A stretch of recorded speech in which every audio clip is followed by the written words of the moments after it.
com ações, com descumprimentos contratuais, com situações de ânimos exaltados por conta dessa situação que nós temos hoje de uma recessão econômica mundial, de uma crise política no Brasil, de uma pandemia nunca antes nessa geração vivida. Portanto, nós estamos num momento que temos que reestabelecer novos padrões, reestabelecer novas regras, e a gente acredita fortemente que uma dessas regras e uma dessas soluções para esse momento seja a mediação como forma de resolver os conflitos sem ir ao judiciário, sem ter um prazo muito extenso, muito longo, para que você consiga resolver os seus problemas.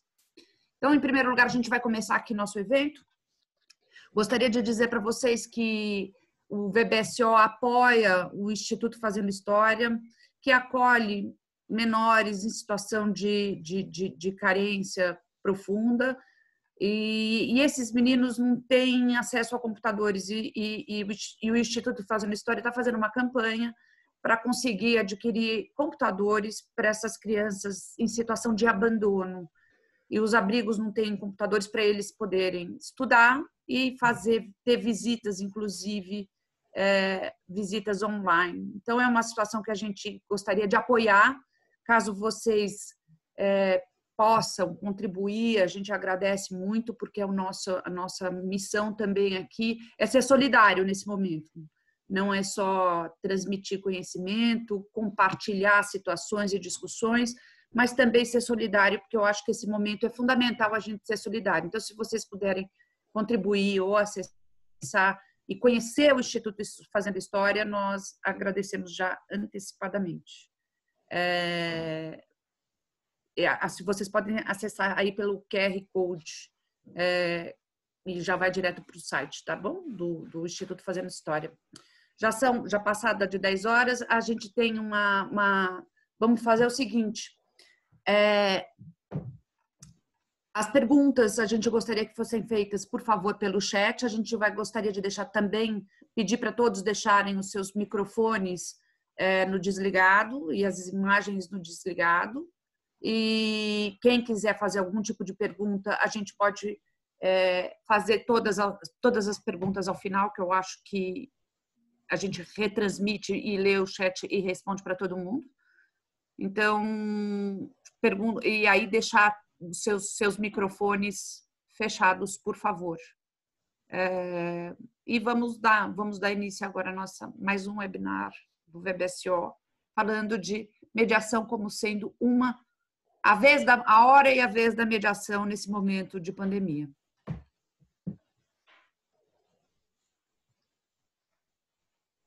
Vamos lá, Stephanie? Vamos. Pronto, agora estou... Sim. Ótimo, vamos lá. Muito bem, a gente pretende aqui, com esses primeiros slides, contar para vocês como funciona a mediação. É importante para a gente compartilhar com vocês agora. Pode entrar nos 2 primeiros, pode passar para os slides, Stephanie. A gente pretende compartilhar agora meio como funciona, para que vocês tenham a sensação de o que pode contribuir a mediação para o seu negócio. Quando é que tem um valor a mediação empresarial para vocês? Então, pode dar sequência. Aqui a gente queria dar alguns aspectos gerais. Então, é o seguinte. A maioria das pessoas pensam, não, eu já tentei negociar com eu como parte, já tentei negociar com a outra parte, não, restou infrutífero, não deu, esse momento de negociação já foi. Só que é muito diferente uma negociação entre as partes e até mesmo entre os advogados das partes com uma mediação. Quando a negociação convencional já estiver esgotada, ainda assim a negociação pode ser uma saída e uma alternativa, porque há a figura do mediador que vai conseguir ou tentar, com técnicas que já são consagradas, tratar daquele assunto não como um problema, mas buscando uma solução. A figura do mediador é fundamental nessa situação. A gente sempre diz também que os problemas enfrentados pelos empresários, eles são, quando colocados na mão, seja do Poder Judiciário, seja na mão de um tribunal arbitral, você tira de si o destino do seu processo, o destino da sua negociação. Portanto, você coloca na mão, seja de um juiz no Poder Judiciário, seja num tribunal arbitral na mão dos árbitros, que são pessoas especializadas, você tira da sua mão a solução de um problema.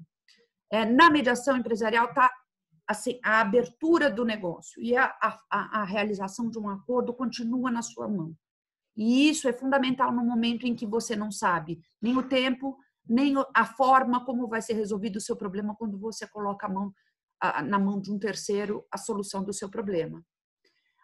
Quando você trata também da mediação, você está colocando, você tem a possibilidade de que as partes levem mais profundamente em consideração a realidade comercial que vocês estão vivendo. Profundamente, aquele assunto vai ser tratado profundamente e realmente levado em consideração, coisa que muitas vezes no Poder Judiciário se passa ao largo.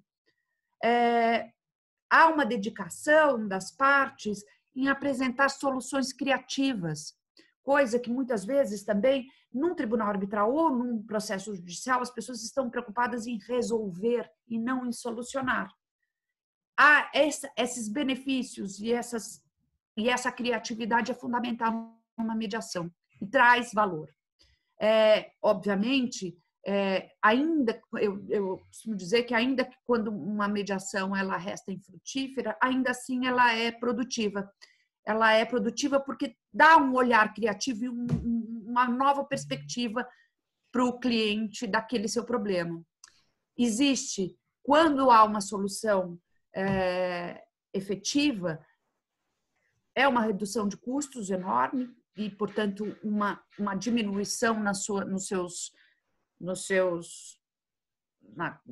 hipótese de você ter que provisionar valores, gastar tempo maior com a sua equipe na resolução daquele problema.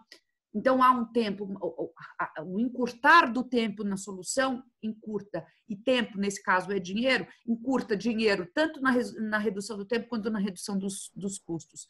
Nas relações continuadas, ou seja, quando você tem relações com sócios, com fornecedores, com contratos longínquos, é fundamental, é muito importante, é muito produtivo uma resolução através de uma mediação, porque você mantém e restabelece a comunicação e o diálogo com os seus pares. E tem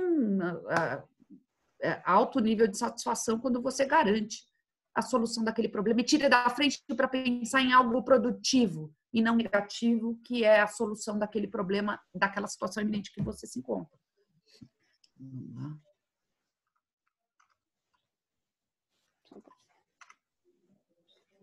A mediação, e aí a gente quer falar um pouco nos princípios e no começo, ela parte de alguns princípios. A lei ela é de 2015, de junho de 2015.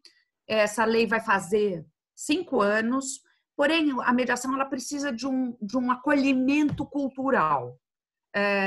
A maioria das pessoas acha que é perda de tempo, perda de dinheiro e sem se dar conta dos princípios colocados, dispostos na lei, que vai fazer 5 anos. Portanto, não é nem tão nova assim, mas é uma questão de adaptação e de colocar. E ela tem princípios que são muito efetivos e muito importantes para a condução do seu negócio. Primeiro, as partes vão ser tratadas de maneira igual.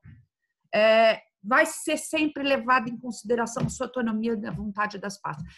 O que se busca nesse momento é o consenso. É tirar a parte emocional, é tirar a gana e uma visão única das partes daquele problema. É fundamental a posição do árbitro, do mediador nesse momento, com uma imparcialidade, que vai poder ouvir uma parte, as duas partes, em conjunto ou separadamente, para buscar o consenso daquele problema. É fundamental a negociação entre as partes de boa fé. E isso é muito exacerbado quando você faz uma mediação. É excelente porque você tem uma informalidade no procedimento. E essa informalidade acolhe, traz para perto as partes. É importante dizer também que a lei prevê a confidencialidade. E a confidencialidade, nesse sentido, ela é fundamental porque todas as manifestações, reuniões, documentos produzidos ao longo da mediação serão confidenciais e não poderão ser usados no futuro, eventualmente, caso haja uma disputa entre as partes. Os documentos, as manifestações e as reuniões produzidas são confidenciais. O próprio mediador não poderá ser testemunha nem árbitro numa eventual futura demanda entre as partes. E também tem o princípio da oralidade, que passa também e resvala na informalidade da mediação. O papel do mediador, para mim, é fundamental. É o elemento novo. É o que entra para desconstruir aquela relação ou desconstruir, na verdade, desconstruir o problema. A lei já coloca no mediador algumas responsabilidades. Ele tem que ser imparcial. Ele pode, a ele se aplicará as mesmas regras de impedimento e suspensão do juiz, o que é muito importante também. Ele não poderá, como eu disse anteriormente, ele não poderá participar de uma arbitragem ou de um procedimento judicial para assessorar ou patrocinar qualquer uma das partes. Portanto, ele, ao aceitar o encargo de ser mediador, ele fica ali imparcial e essa imparcialidade se transportará no tempo. Pode passar, Stephanie. Eu acho que a gente tem um outro slide importante também para falar do mediador. E é essa ideia que eu gosto mais, que é qual que é o papel dele? O papel dele é atuar como um facilitador, um ouvinte, um psicólogo, um perito, um avaliador. Não é necessariamente uma figura, ele não tem necessariamente uma figura de advogado. Ele tem uma figura de facilitador e que vai fazer perguntas objetivas, cria situações novas para fazer sugestões, vai incentivar uma troca de informações para que as pessoas se coloquem no lugar das outras, cria opções. Então, o papel de criatividade e de envolvimento é fundamental, dá um poder às partes. Essa palavra empoderar muitas vezes ficou uma conotação desagradável ao longo do tempo, mas eu ainda dou a ela os seus créditos. Tem, assim, lembrando que não é necessariamente um advogado, porém ele pode ser um conselheiro mediador, ele pode ser um perito avaliador quando esse seu problema é de avaliação, ele pode ser um conselheiro fiscal, um conselheiro da empresa, que seja, pessoas que têm um engenheiro, se o seu problema é de engenharia, existe essa possibilidade para que o mediador entre e fique próximo, ele seja próximo das partes de maneira igual. Então, ele ajuda as partes a tomar decisões, expressa opinião, pode se posicionar. Ele atribui às partes o seu protagonismo dentro daquela negociação.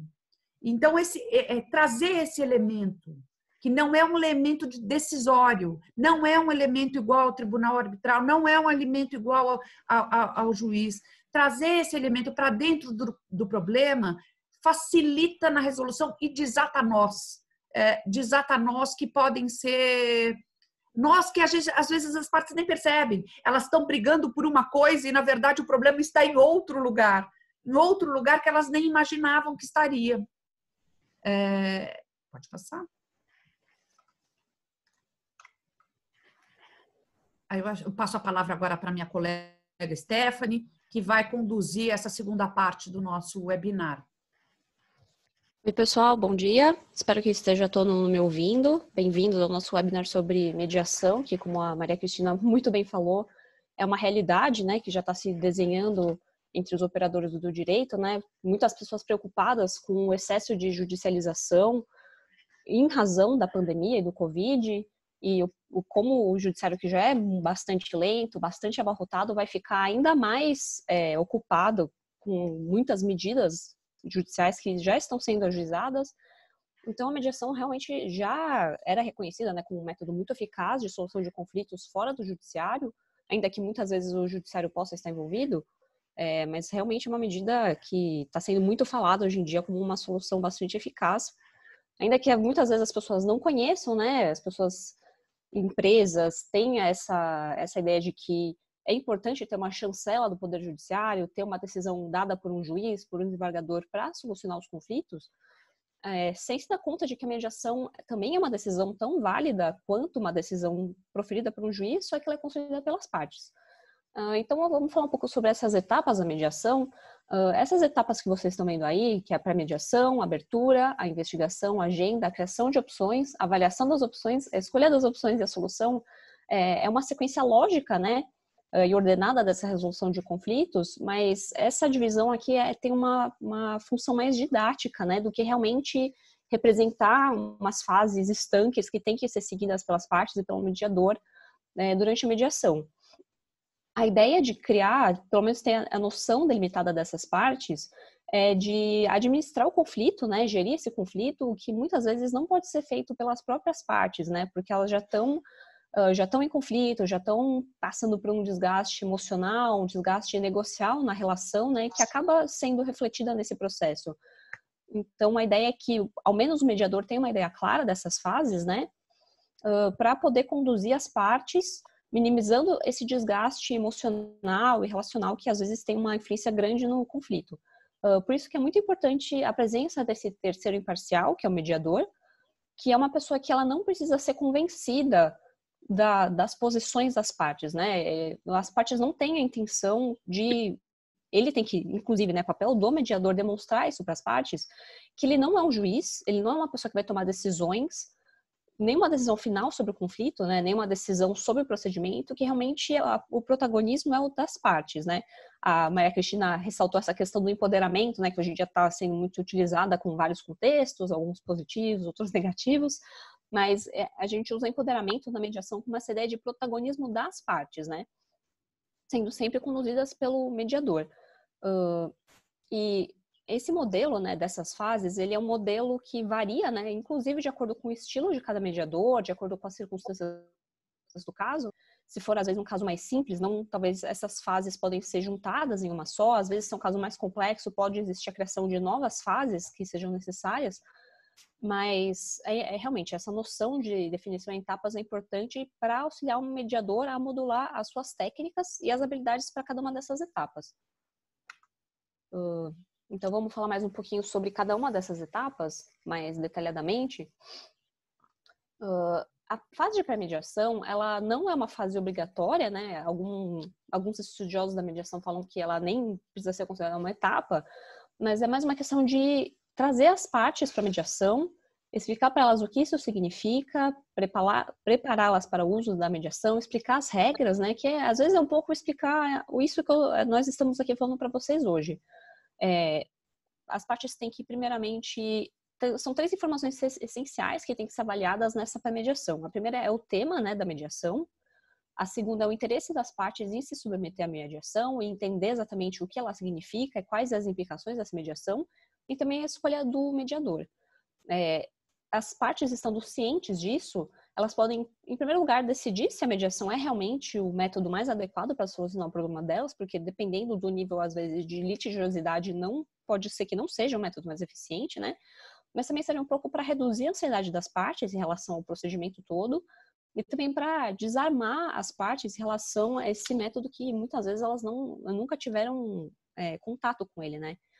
Enfim, acredito que o Rubens vai falar mais um pouco sobre isso mais para frente, mas a mediação pode ser no âmbito de um processo judicial que já está em andamento, mas sendo um processo privado, que também pode ser, muitas vezes existe o auxílio de uma câmara privada de mediação, Então, a parte que é interessada, ela pode entrar em contato com essa câmara privada de mediação e, decidido com os profissionais que vão dar continuidade à mediação, a parte manda uma carta convite para a parte contrária, né, com quem existe o conflito, e a partir de então, se ela aceita, né, esse convite, né, para pelo menos entrar em contato com a Câmara para apresentar a parte dela do conflito, daí começa a mediação e tem início essa fase de pré-mediação. Em seguida, vem a fase de abertura, né, que existe a finalização do contrato de prestação de serviços de mediação, né, se é o caso de estar sendo feito numa câmara privada de mediação, e as partes têm a chance de falar sobre o conflito delas, né. Isso pode ser feito numa reunião breve, né, ainda que seja só para formalizar esses procedimentos,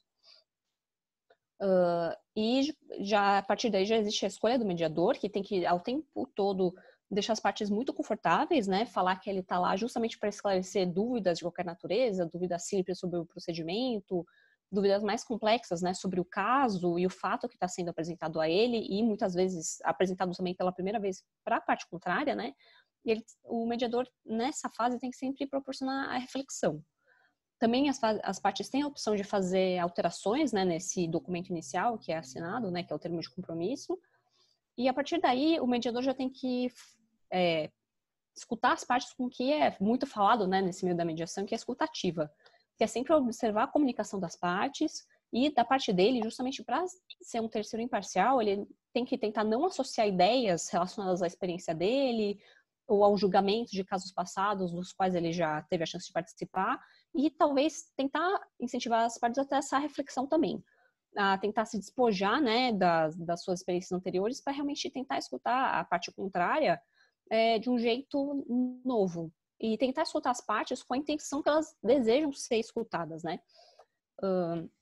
E idealmente, né, muitas vezes as partes já estão numa fase emocionalmente desgastada porque nós estamos falando aqui de mediação empresarial, né, como é um método muito eficiente para discutir e tentar resolver questões complexas, societárias, comerciais no geral. Mas as partes, ainda que elas estejam lá representando os valores de uma empresa, de uma pessoa jurídica, de uma organização, elas são pessoas. E essas pessoas têm os seus valores próprios internos, têm o seu método de se apresentar, de falar. E o mediador tem que ter muita ciência disso, né?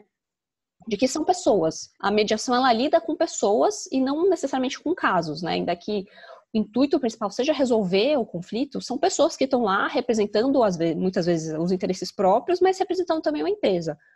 E então o mediador tem que ter essa ideia de que as partes têm que ter condições iguais de se apresentar e de expor o seu conflito, tentar deixar que elas tenham um tempo igual e mostrar para as partes que no início vai ter essa narrativa premiada pelo conflito, pelas posições fechadas e questão de apontar culpa, de quem teve culpa pela solução do conflito. As partes acabam tendo uma visão bastante unilateral, né, do lado delas, e a ideia do mediador, já nessa fase, a partir da escutativa, é desenvolver essa capacidade de apresentar o problema, tanto o seu quanto da parte contrária. A partir de então, a gente passa para outra fase que é a investigação, em que o mediador, ele, a partir de muitas perguntas, né, a pergunta é considerada a arma do mediador, fazer perguntas para ele mesmo entender a relação das partes, entender desde o início, né, como se formou aquela relação, como ela se desenvolveu, qual é a importância daquela relação para as partes e também como surgiu o conflito, né? Justamente para tentar entender quais são os interesses subjetivos, subjacentes das partes naquela relação. Porque esses interesses podem ser diferentes de uma parte para outra. Às vezes, a questão tem um relacionamento muito longo, uma parte talvez tenha interesse em manter a sua reputação no mercado e outra tenha só interesse em manter ganhos financeiros. É papel do mediador lidar com isso e dar exposição para as partes também apresentarem isso, né? E falarem sobre a sua relação como uma forma de pensar tanto no presente quanto já ir pensando no futuro, né? Nas formas de solução do conflito. Parte-se então para a agenda, né? Que você tem que objetivar o processo, né? Sempre novamente pensando no futuro e na manutenção daquela relação que já existe. E deixar bem claro que a criação das soluções e a criação da solução final, soluções, está realmente na mão das partes, né? Que é aquela questão do mediador se apresentar como um terceiro imparcial facilitador do procedimento de mediação orientado à solução e à cooperação. E se já foram passados por todas essas fases da pré-mediação, abertura à investigação, entende-se que as partes já estão entendendo que precisa de um espírito cooperativo, né? Se elas já conseguiram chegar nesse momento, significa que realmente elas estão interessadas em ir para frente com a mediação, inclusive porque a mediação ela pode ser encerrada a qualquer momento, né? Se uma das partes está insatisfeita, entende que não existe mais a chance de solução que não seja judicial ou arbitral, elas podem a qualquer momento manifestar o interesse delas em encerrar a mediação e a mediação encerra, né? Elas não são obrigadas a se manter nessa forma de solução de conflitos. Também na agenda, as partes, elas identificam os temas que precisam ser resolvidos, né? Que às vezes é um tema maior, um tema mais geral, mais amplo, mas ele pode ser quebrado em temas menores, justamente para facilitar os debates e, eventualmente, chegar a uma solução parcial. Eu vou falar um pouco sobre isso mais para frente, que a solução não precisa ser uma solução total do problema, né? Às vezes ela pode ser uma solução parcial, que eventualmente as partes podem levar o resto para o judiciário, enfim, procurar alguma outra forma de solução desse conflito. E nessa agenda, as partes também podem criar uma ordem de prioridade, né, para os temas a serem resolvidos e, se for necessário, criar um cronograma, né? Mas, como eu já falei, essas fases, essas etapas não precisam seguir necessariamente essa ordem, é realmente uma questão mais didática, né, inclusive de orientação do próprio mediador. Deixa eu passar o próximo slide. O desenvolvimento da mediação em si, que é quando as partes começam a realmente compor as suas ideias, né, e tentar criar opções. A gente fala que criação de opções não é nada mais do que o famoso brainstorming, né, que as partes se reúnem para tentar criar ideias. Ideias para solucionar os conflitos que foram já identificados por elas. E esse brainstorming, ele tem que ser justamente a questão de substituir as discussões por ideias. E a ideia é que realmente existe uma criação pura de soluções pelas partes, né? Cabendo ao mediador sempre falar, ele mesmo principalmente, né? Evitar o juízo de valor e, se possível, também monitorar esses juízos de valor em relação às partes e influenciá-las a criar realmente opções criativas, né? Às vezes, eu acredito que todo mundo já tenha se reunido numa sala, né? Não necessariamente num contexto de conflito, mas de tentar criar ideias para qualquer questão que seja, e às vezes saem aquelas ideias que não fazem muito sentido, né? É só um long shot na tentativa de solução do conflito, mas a ideia é realmente essa, né? A busca de opções criativas, sem críticas ou julgamento, se possível, e baseada nas motivações das partes, né? Que as partes realmente tentem expor da maior forma possível quais são as motivações por trás daquilo que elas querem resolver. E, idealmente, busca-se a criação de um leque amplo de opções, para, a partir daí, se passar para a avaliação dessas opções, né? Que é a reflexão sobre essas opções que já foram criadas, né? Justamente para algumas serem eliminadas e outras serem reforçadas, né? Verificar quais são realmente execuíveis, né? E tentar buscar um consenso sobre isso. Aqui, nessa parte da avaliação, tentam se falar na criação de elementos objetivos que podem ser utilizados para separar as avaliações que fazem sentido e podem ir para frente das que não fazem sentido, né? É uma questão realmente bem mais técnica, negocial, que é avaliar preço, às vezes valor de mercado da empresa ou partes da empresa, fixar os índices que podem ser utilizados, às vezes mesmo precedentes judiciais sobre aquela matéria, justamente para evitar que ela seja judicializada. Questões técnicas e científicas, são esses exemplos, né, de questões objetivas que podem ser fixadas em conjunto pelas partes para a busca de uma solução adequada. E cabe ao mediador também, nessa fase de avaliação, pedir para as partes projetarem essas ideias, né, essas opções que foram criadas no futuro próximo ou distante, né, para realmente avaliar de um jeito mais concreto possível se elas são sólidas ou não. Enfim, a gente passa para a fase de escolha das opções, né?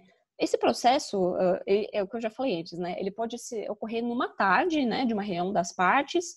O mediador, se ele achar adequado, ou mesmo se as partes pedirem, pode separar as partes, né, para elas se reunirem em salas separadas para essa fase de criação, avaliação e escolha das opções, porque às vezes elas têm informações sigilosas que elas podem passar ao mediador e não querem que outra parte saiba, né? E as informações sigilosas estão diretamente relacionadas aos interesses, às motivações subjacentes que elas têm.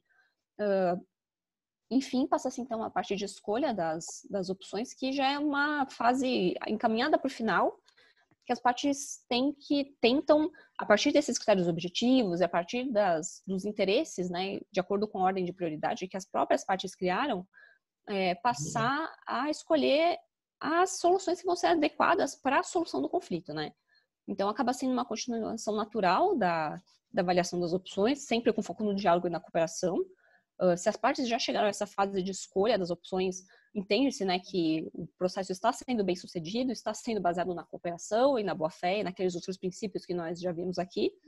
E nessa fase, especialmente na mediação empresarial, é altamente recomendada a participação de advogados, porque sendo uma decisão empresarial, ela terá reflexos jurídicos, né? Então é importante que exista um advogado para avaliar se essas decisões são legais, quais os reflexos jurídicos, se elas serão exequíveis e aceitas eventualmente se isso acabar virando um conflito judicial.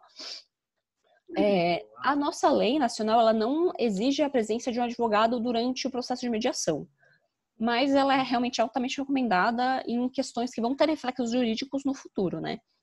E, enfim, adotados esses critérios objetivos, parte-se para a escolha das opções mais adequadas, né? Sempre visando a cooperação e o consenso, que é o que o mediador sempre tem que ter em mente, em se manter imparcial e promover a cooperação e o consenso entre as partes para impulsionar o debate.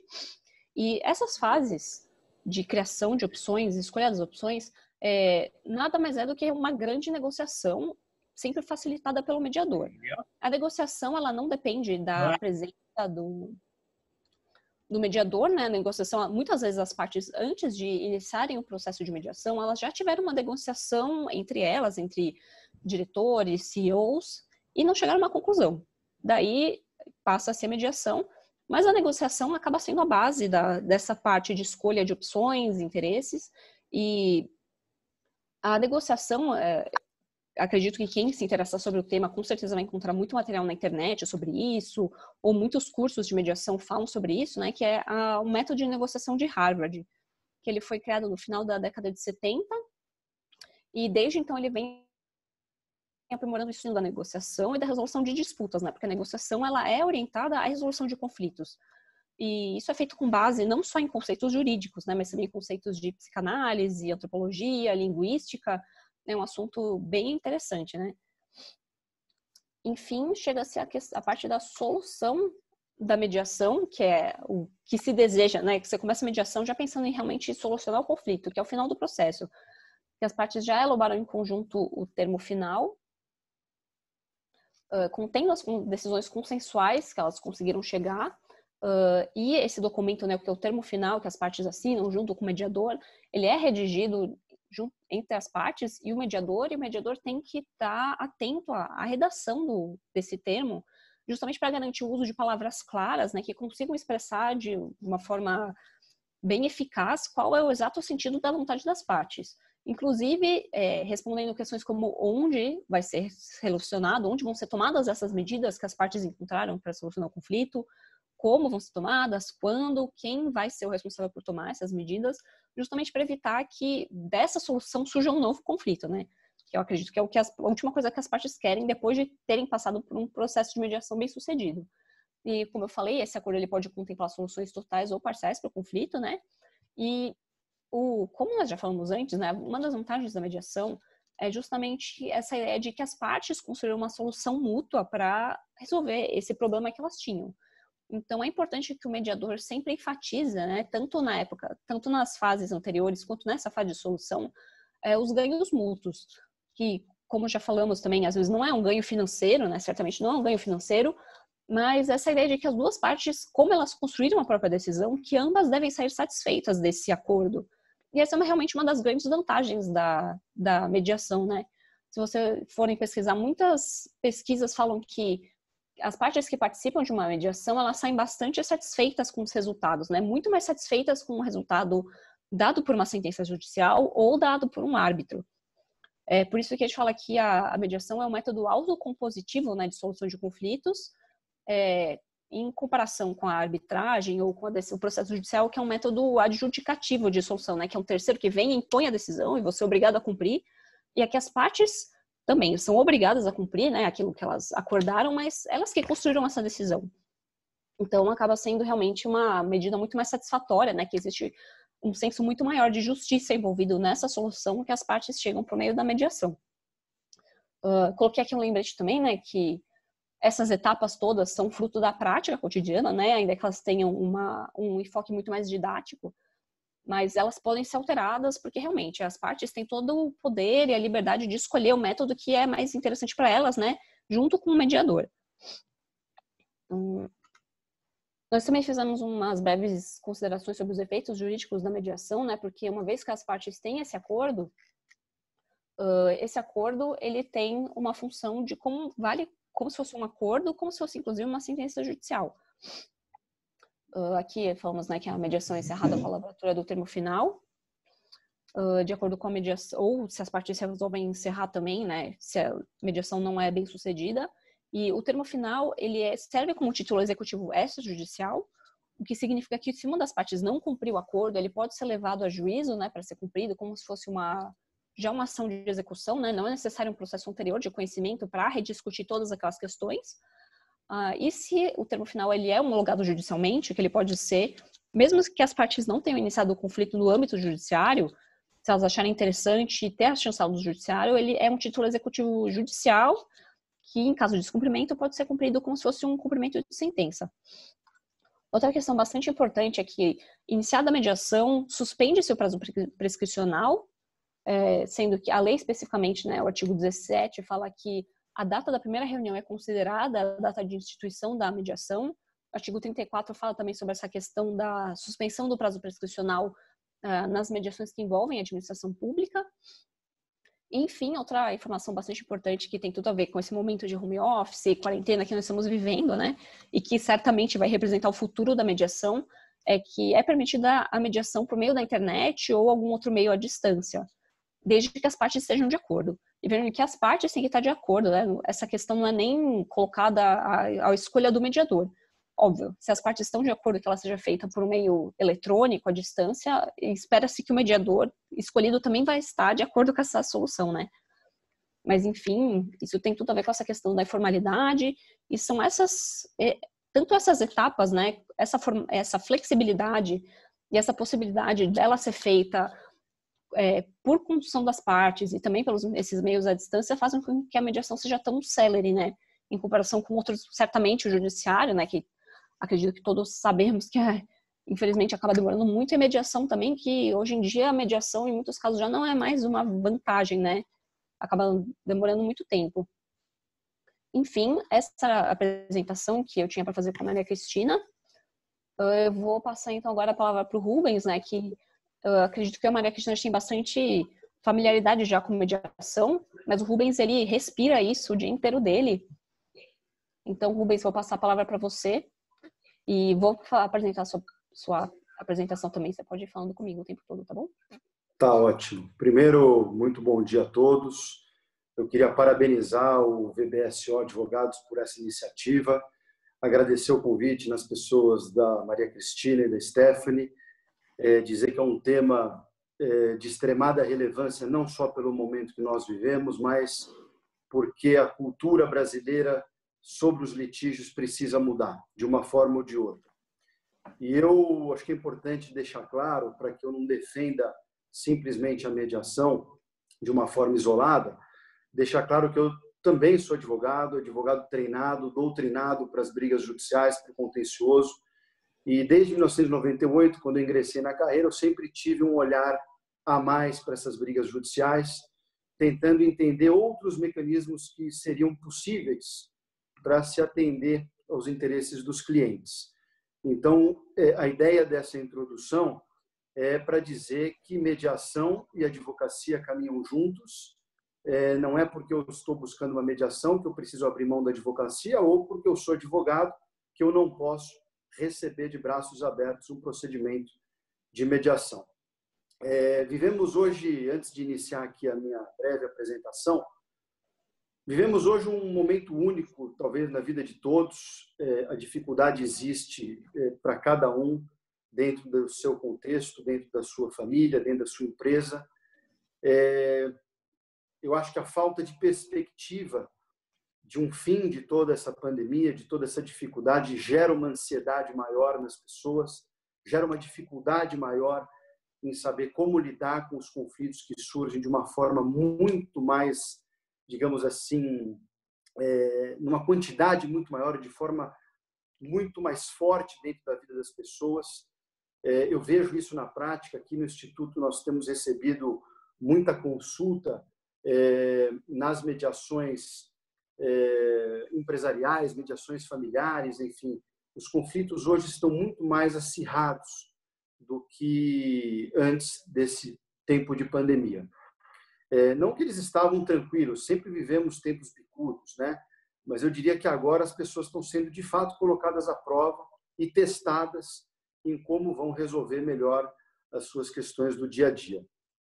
E aí eu separei aqui para vocês, eu parabenizo as duas pela apresentação, bastante didática, bem teórica, é uma introdução mesmo sobre a mediação. E eu separei um pouco, em breves slides, poucos slides, uma visão um pouco mais prática do que eu vejo dentro da vida aqui como mediador do Instituto Verbos. Então, eu começo aqui a nossa apresentação com uma reflexão. Ela pode parecer simples, mas ela tem o seu sentido, o seu significado, porque a gente vai falar. Nós vivemos num país, enfim, com muitas diversidades, são mais de 200 milhões de habitantes. Para que vocês tenham ideia, 80 milhões de processos judiciais ativos, são mais processos, mas ativos em curso são 80 milhões. Quase um processo para cada 2,5 habitantes, ou seja, é um número avassalador, é um número realmente preocupante. E aí eu trago também aqui um cenário de que o Brasil ele reúne 1.400 faculdades de direito. Se você somar todas as faculdades do mundo, o Brasil ele compete em número, né, obviamente não em qualidade, com o número de faculdades que existem de direito. Ou seja, então o Brasil, nós não comparamos o Brasil em relação a algum país da Europa ou os Estados Unidos, nós comparamos o Brasil com o mundo, pela quantidade de faculdades e, por consequência, a quantidade de advogados que são colocados no mercado anualmente. Hoje, para que vocês tenham uma ideia, nós temos aproximadamente 1.100.000 advogados. E o que importa para a nossa conversa de hoje? É que esse número de advogados, eles foram doutrinados, criados nas faculdades, e aí eu me incluo, todos nós nos incluímos nessa estatística, para brigar. Na nossa época da faculdade, não existia essa conversa de mediação, uma melhor comunicação. O bom advogado era o advogado que reunia o maior número de processos em seu escritório, era o advogado que atuava nos processos de maior duração. Não existia olhar para o advogado, aquele que resolvia o conflito do seu cliente no menor espaço de tempo possível. E isso, nos dias de hoje, e não tão apenas nos dias de hoje, já de um tempo para cá, isso mudou, isso vem alterando. Né? Os clientes estão cansados, vocês que estão aí nos escutando, quem gosta de ficar 10 anos dentro de um litígio, gastando dinheiro com a incerteza de uma decisão judicial, delegando a terceiro uma decisão da vida de vocês, da vida da empresa de vocês, enfim, é necessário que se entenda que a grande dificuldade que existe hoje dentro do Poder Judiciário, que eu vou falar agora, está intimamente ligada, pode passar, Stephanie, para o próximo, está intimamente ligada a nossa situação cultural de como enfrentar um litígio. O brasileiro ele sempre entendeu que a forma de corrigir um problema, de buscar o seu direito, sempre foi processando. Nunca ouvi falar alguém reclamar de algum conflito, alguma situação com uma parte, e eu perguntar, mas e aí, o que você vai fazer? Vou dialogar, vou conversar. Não existe. Eu vou para a justiça, eu vou contratar um advogado, eu vou acionar essa pessoa, ela vai ver o que é bom de ter falhado comigo nesse ponto, enfim. Então, há que se ter uma mudança cultural muito importante em todas as escalas, né? Não só da parte dos advogados, mas defensores públicos, promotores, juízes, enfim, para que nós possamos, e os clientes, naturalmente, né? Porque os clientes vêm aos advogados, recebem as orientações. Se é um cliente que já está acostumado no mundo litigioso, um advogado que sempre incentivou e nunca abriu a porta para o diálogo, para a comunicação, para a mediação, é natural que crie-se um hábito, uma crença de que para resolver os conflitos da empresa, o único caminho possível é o poder judiciário. E aí esse raciocínio, essa mentalidade, o que acontece? Qual que é a consequência que gera no mundo jurídico e no mundo judicial, digamos assim, do poder judiciário?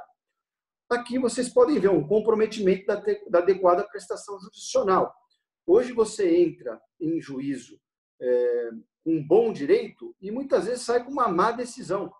Ou você entra com um mau direito e é surpreendido com uma boa decisão, pela instabilidade que existe hoje nas decisões. Enfim, não há aí, digamos assim, um caminho da segurança jurídica quando se fala em discutir em juízo, né? O juiz ele não tem tempo e nem é a função dele entender o que está por trás de cada cliente. Ele se atém ao processo. Então, se foi bem posto no processo, a chance desse processo ter resultado positivo é grande. Do contrário, as respostas que os clientes muitas vezes têm é de uma decisão insatisfatória. E quantas vezes também, né, Maria Cristina e Stephanie, não acontece, você que está aí participando do nosso webinar, que é advogado, já viveu isso, de enfrentar uma situação em que a decisão é positiva, mas ela não atende os interesses da empresa. Né? Como é que pode isso, Rubens? Puxa, eu venci, mas a decisão não resolveu o problema da minha empresa. Então, isso é algo que vem acontecendo com mais intensidade e, por isso, a mediação ganha contorno, ganha relevo a cada dia. Desde 1998, que eu atuo na profissão, tanto como mediador como advogado também, eu sempre escutei que inúmeras medidas viriam em prol do Poder Judiciário para melhorar esse problema da quantidade, do volume de processos que congestiona o Poder Judiciário. E é engraçado que, de fato, isso é uma constatação quase que estatística, todas as mudanças que eu acompanhei até hoje, elas visam resolver problemas de números e não de qualidade. Hoje, nossos juízes, eles são avaliados por critérios quantitativos, né? Os planos de meta impostos pelo Conselho Nacional de Justiça. Então, quem é o bom juiz? O bom juiz é aquele que julga bastante processo, não o que julga bem os processos. Então, não interessa se ele julgou 1.000 processos num mês e desses 1.000 processos, 999 foram revertidos no tribunal. Então, aí já está um erro que, na minha visão, a cada dia piora, porque hoje você também tem a imposição pelo novo código de multa, né, para quem exerce o seu direito legítimo de recorrer. Você tem multas que são aplicadas caso o recurso não seja provido, não tenha sucesso. Ou seja, então o tribunal ele diz, olha, não venha recorrer, evite o recurso. Mas, escuta, o recurso é algo que me cabe, que a lei me autoriza. Como é que eu posso exercer o meu direito de recurso dentro de uma justiça que vai me implicar uma multa se esse meu recurso não tiver sucesso no direito? Né? E aí, um tribunal gigante, um tribunal que, infelizmente, os juízes trabalham muito, não dá para dizer que eles não trabalham muito mesmo, mas pelo volume de coisas não é possível. E aí que a mediação ganha muita importância, né? Porque num judiciário, digamos assim, que sofre com essas mazelas, que não tem recursos para expandir, quem que surge? Né? Surge a mediação, surgem os métodos alternativos de solução de conflitos. E aí, até aqui, você deve estar se perguntando, puxa, mas a situação é realmente difícil. Como fazer para resolver os meus problemas? Como fazer para enfrentar as demandas da minha empresa, as minhas demandas pessoais, enfim, tudo aquilo que passa pela minha vida quando o assunto é resolução de conflitos. E aí, no próximo slide, eu mostro para vocês que há uma luz no final do túnel, né? Existe aqui, depois da edição do novo código, enfim, da resolução 125 do CNJ de 2010, da lei de mediação, que entrou em vigor em dezembro de 2015, existe sim um empenho tremendo por parte dos tribunais para que as partes sejam, as empresas, as pessoas, estimuladas a utilizar os métodos alternativos, que são a mediação, a negociação, a conciliação. O próprio artigo 3º, parágrafo 3º do Código, eu vou ler aqui para vocês, que é muito importante, ele diz o seguinte, isso aqui é uma inovação no mundo jurídico. A conciliação, a mediação e outros métodos de solução consensual deverão ser estimulados, deverão. Né? Aqui existe quase que uma obrigação dos juízes, dos advogados, defensores públicos e membros do Ministério Público, inclusive no curso do processo judicial. E aí, para que vocês passem a entender um pouco na prática como é que funciona isso, nós hoje temos basicamente 2 caminhos que a mediação pode trilhar. O primeiro deles é por meio dos SEJUSCs, que são os Centros Judiciários de Solução de Conflitos e Cidadania, que é um órgão administrativo do Poder Judiciário. Então, o que acontece? Existe lá dentro do tribunal, né, em cada região, em cada foro, cada cidade, cada comarca, existe o seu SEJUSC, para que vocês tenham uma ideia. Aqui tem 226 SEJUSCs aproximadamente, pode ter crescido esse número desde o momento que eu fechei aqui essa apresentação, que foi no início do ano, e 1.088 no Brasil.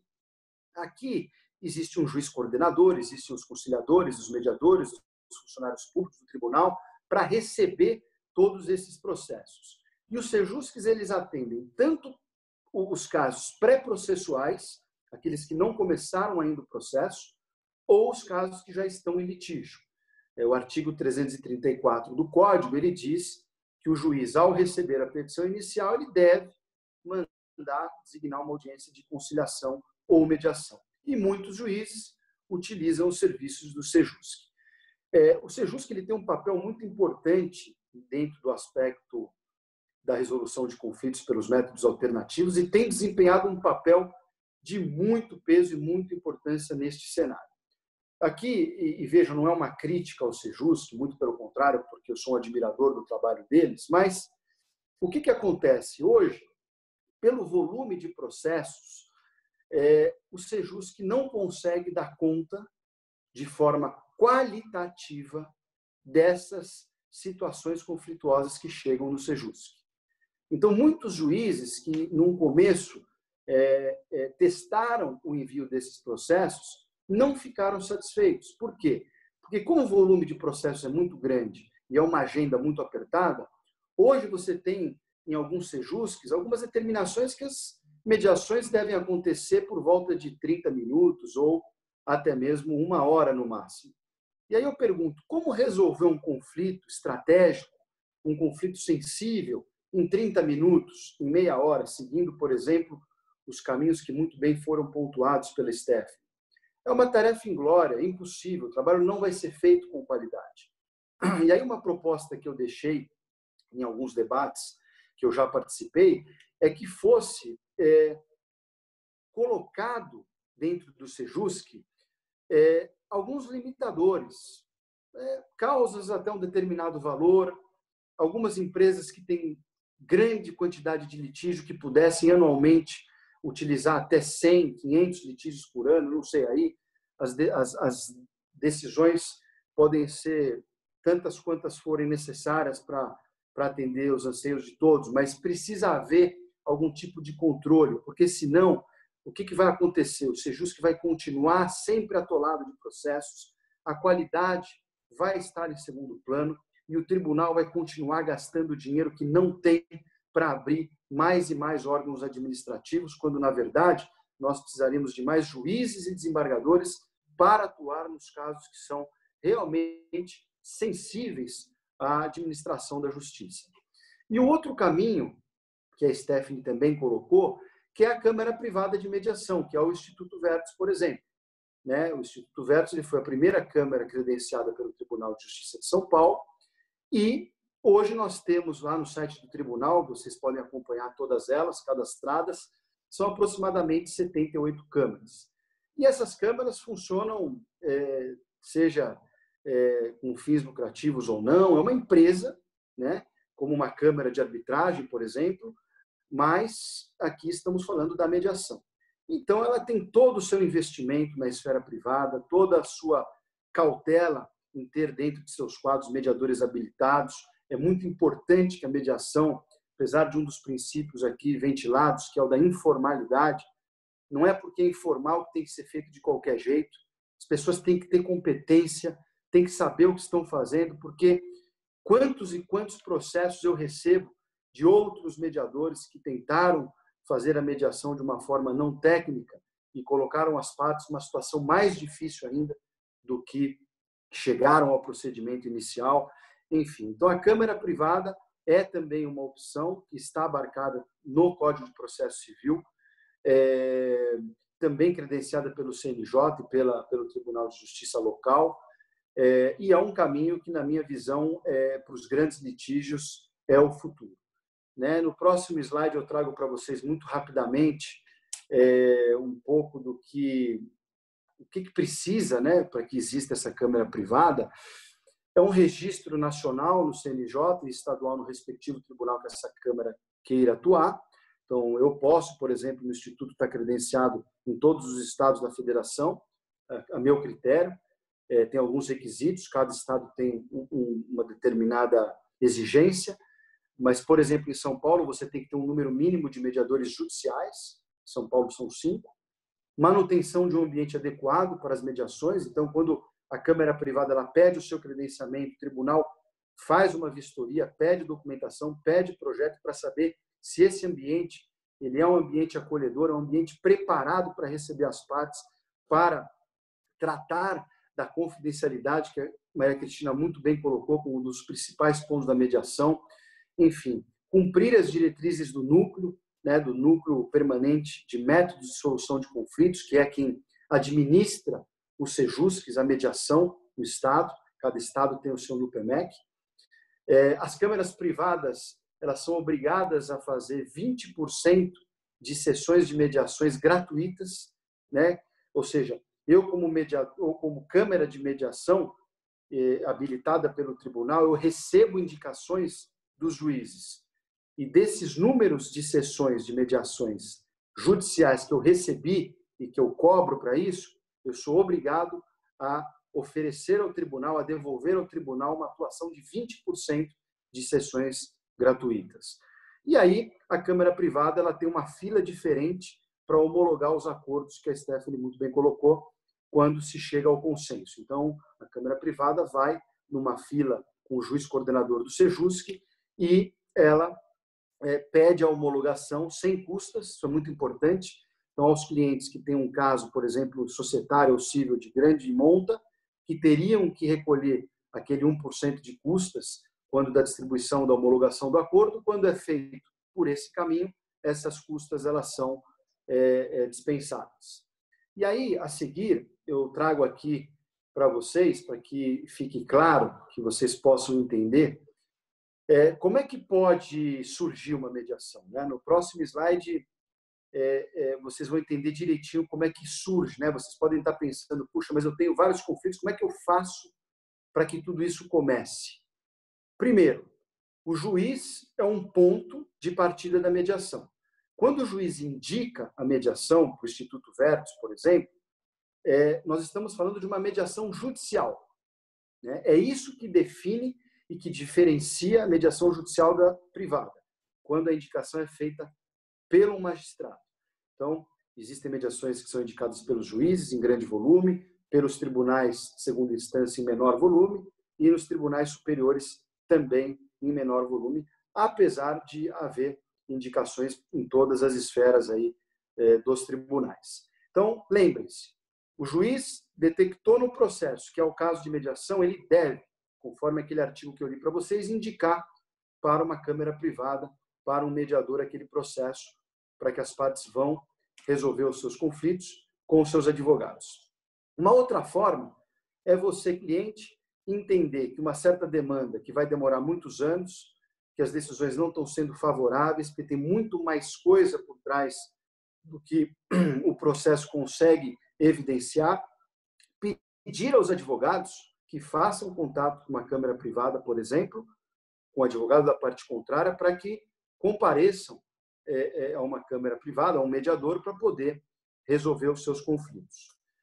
E também da própria parte, né? A parte não tem advogado, a parte está com um problema de vizinhança, um problema na família, enfim, qualquer problema que seja, ela pode procurar diretamente um mediador, explicar o problema dela, e esse mediador ou essa câmara privada, ela vai enviar uma carta convite à outra parte, convidando essa parte para comparecer numa sessão de pré-mediação, para explicar como funciona a mediação e os benefícios que a mediação pode trazer para as partes. Então, resumindo, o juiz pode indicar, os advogados podem ter iniciativa e as partes, quando não assistidas ainda por advogados, podem procurar o mediador para resolver os seus problemas. E aí, rapidamente aqui, no próximo slide, eu trago para vocês um pouco aqui a Câmara Privada, o Instituto Vertus, né, e também uma escola de formação. O que é importante para a gente aqui é o seguinte: eu vejo, como fundador do Instituto, que há um movimento muito grande por parte das empresas, dos advogados, até mediadores mesmo, em cursos para reciclagem, buscar a formação de mediadores, porque a formação do mediador não é só mediador de conflitos ou conciliador, é uma formação para gerir os seus conflitos no dia a dia. Então, a cada dia, as pessoas têm buscado essa formação para poder entender como dar o melhor tratamento aos seus conflitos. Então, é muito importante que haja qualidade nessas câmaras privadas em termos de indicação dos mediadores que vão atuar nas respectivas mediações. E aí, a seguir, eu trago aqui de uma forma rápida e bem objetiva para vocês um pouco das áreas de atuação que a mediação pode atender, né? E, obviamente, que não são taxativas, existem outras, eu não teria como colocar todas aqui, mas sempre que houver conflito, há a capacidade, a necessidade, a possibilidade, melhor dizendo, de existir a mediação. Então, veja, temos aqui no direito de família assuntos de guarda, partilha, alimentos, divórcio e, por que não, alienação parental. Já tivemos alguns casos nesse sentido.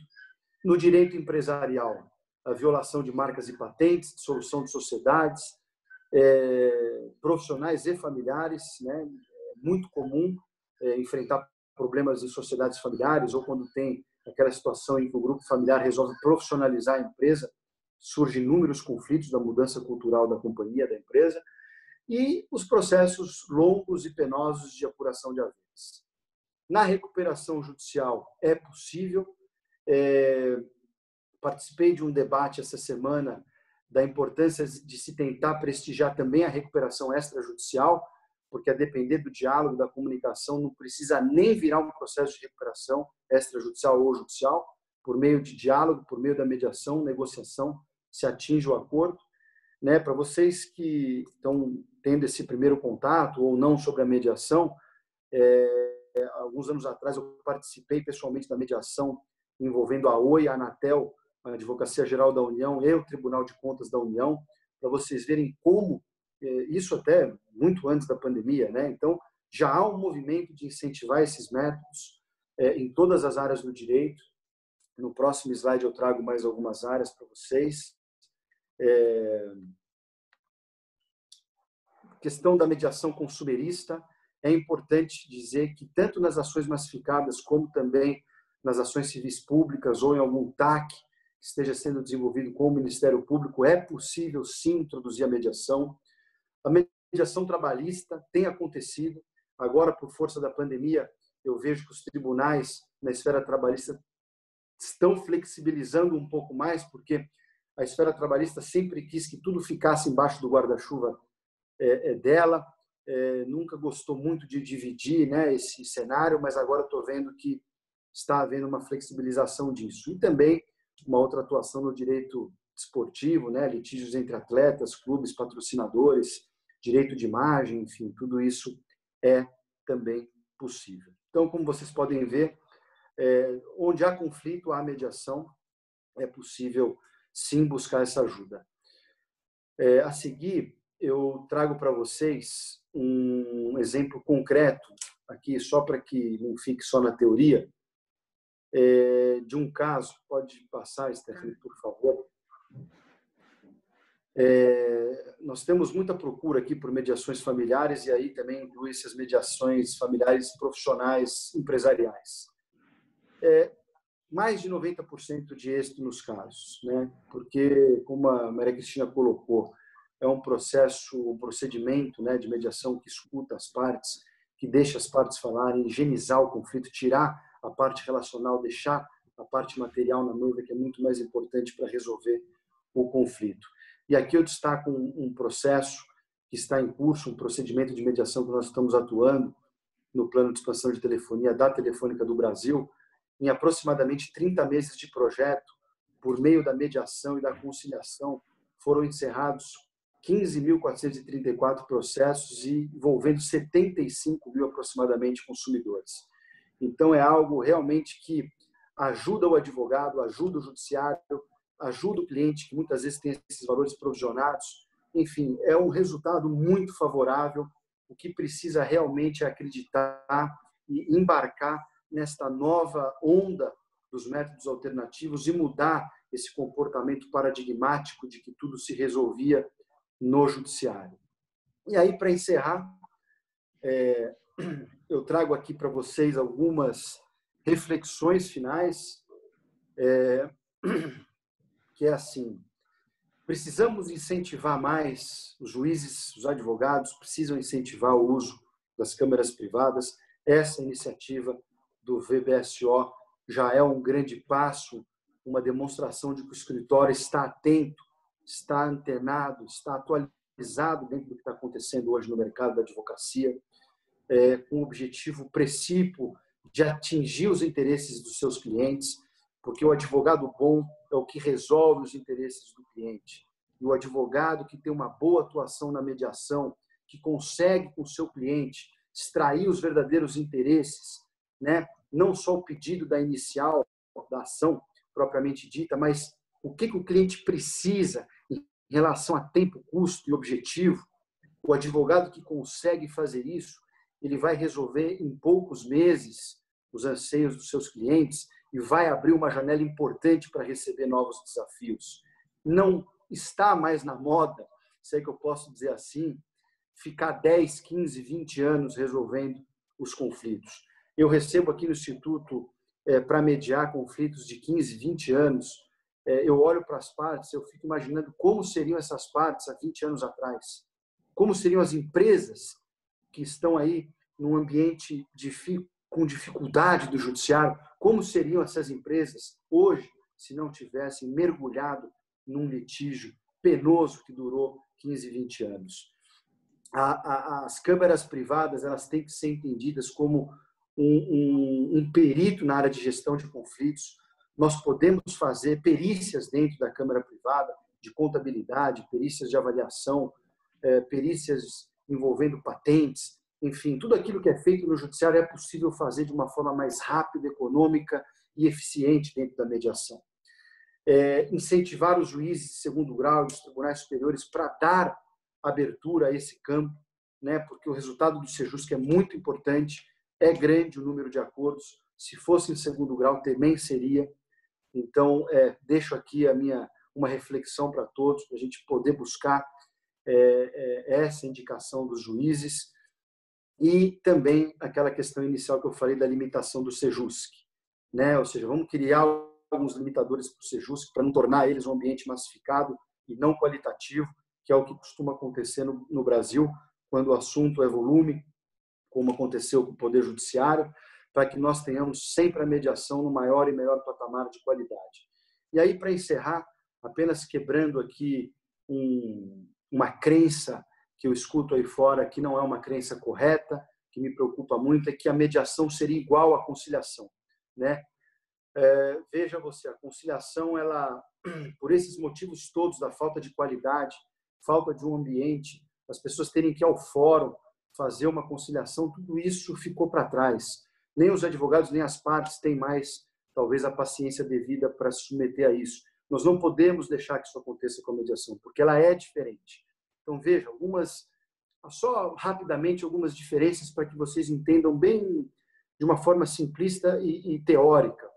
a mediação ela é muito bem utilizada em situações, em contratos que diferem no tempo, uma relação continuada, não questões pontuais, por exemplo, uma batida de trânsito. É um contrato de incorporação, é um contrato de construção, é um contrato que as partes terão uma atuação ao longo dos anos e precisam tratar bem essa relação. A mediação, ela prestigia muito mais a reflexão das partes, para que as partes possam decidir, do que uma conduta mais avaliativa, de decisão, onde o conciliador força o acordo, né? Na mediação, nós fazemos a parte refletir. Na conciliação, é forçado o acordo. Na conciliação, o conciliador ele se atém ao processo, ele só olha o processo. Na mediação, nós olhamos nas entrelinhas do processo, nós enxergamos as partes como elas verdadeiramente são e quais são os verdadeiros interesses dessa parte. É uma diferença tremenda. E uma outra questão que eu posso trazer é a confidencialidade. Existe a confidencialidade na mediação e na conciliação o procedimento é aberto, não há confidencialidade. Então, enfim, são essas as minhas palavras. Eu espero ter passado um pouco para vocês a nossa experiência aqui como mediadores no Instituto. Eu fico à disposição de vocês para esclarecer qualquer dúvida e encerro aqui mais uma vez agradecendo a iniciativa e parabenizando Maria Cristina e Stephanie por todo esse trabalho que tem realizado e incentivado esses métodos alternativos. Muito obrigado a todos. Rubens, muito obrigada. Stephanie, até gostaria que você colocasse o último slide lá, como do Instituto Fazendo História, que é o nosso apoio nesse momento solidário que a gente precisa e está vivendo. Deixa eu te falar, recebemos algumas perguntas aqui.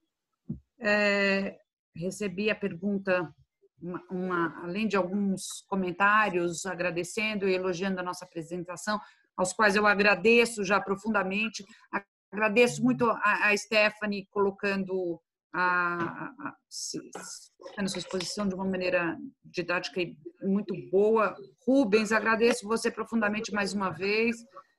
Como sempre, uma excelente parceria.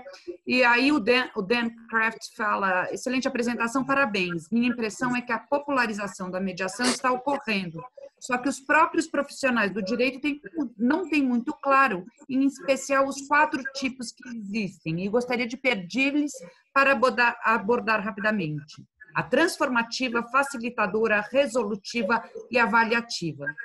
Em cima disso, explicar quais as modalidades serão aplicáveis a relações que continuarão, motivação pacificadora e outras que apenas estão em seu fim, motivação, economia e rapidez. Não sei, a gente já tem 1h15 de evento, não sei se você acha que vai ficar muito longo e que a gente pode responder ao Dan diretamente, você pode responder por aqui mesmo.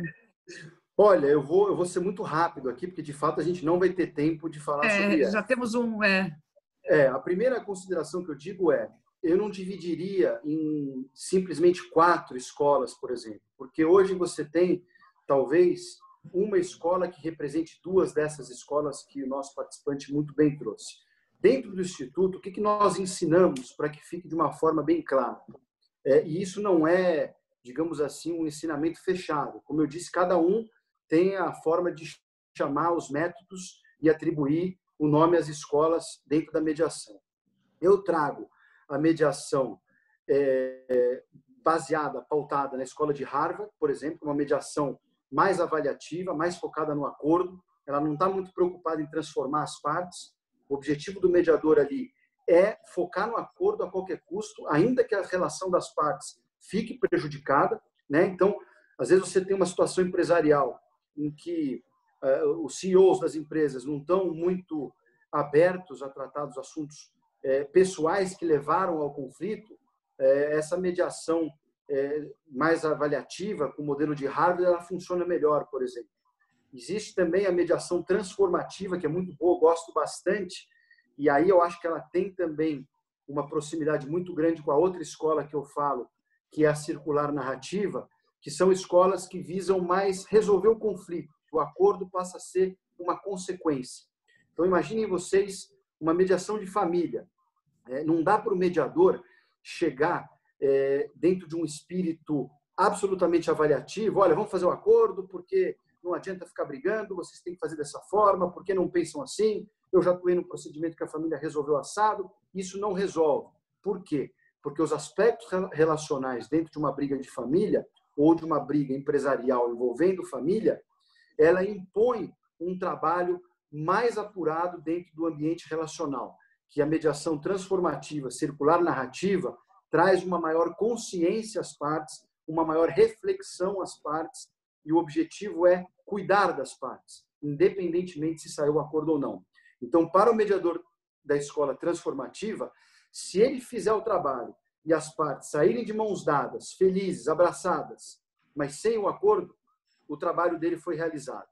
Já para aquele que defende a mediação de Harvard, por exemplo, com as técnicas de Harvard, ele entende que o acordo é o que traz o sucesso da mediação. Eu defendo o seguinte, que o mediador, o bom mediador, ele tem que conhecer todas as escolas. Nós temos que estudar diariamente, porque numa situação de mediação, nós vamos enfrentar todos os tipos de dinâmicas e conflitos que vão precisar ser tratados conforme o caso. Então, aquele que tem uma caixa de ferramenta, um aprendizado maior, ele vai conseguir, numa mesma sessão, talvez usar 3, 4, 5 escolas num mesmo conflito para ajudar as partes. Então, eu não traria como sendo algo estanque.